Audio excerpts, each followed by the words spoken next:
Sorry ভাই sorry. Chhotu এই নে টাকা, আর গিয়ে স্কুলের ফিসটা জমা দিয়ে দি আর ভালো করে এক্সাম দে। ভাইয়া এখানে তো 10,000 টাকা আছে, আর আমার তো স্কুলে 15,000 টাকা জমা দিতে লাগবে। 15,000 টাকা না দিলে আমাকে এক্সাম দিতে দিবে না।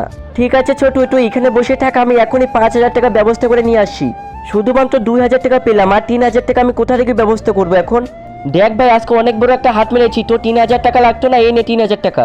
এই ভাই তোর মন খারাপ কেন আমাকে বল। থ্যাংক ইউ ভাই, চল ভাই আজকে তোকে আমার জীবনে একটা প্রিয় মানুষের সাথে দেখা করাচ্ছি। আরে আমার ছোট ভাই কান্না করছে কেন?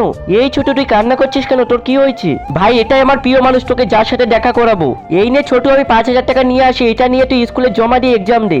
এই 5,000 টাকা আমার বন্ধু দিয়েছে। ভাইয়া তুমি যখন আমাকে রেখে চলে গেছিলে তখন চোর আমার টাকা নিয়ে গেল, চোর। কি বলছিস ছোটু? ভাইয়া এটাই সেই লোক যে আমার টাকা নিয়ে গেছে। গাইস, এই দুনিয়া গোল, যেমন কর্ম সেটা ঘুরে ফিরে নিজের কাছেই আসে। ভিডিওটা ভালো লাগলে লাইক করে দিয়ে যাও।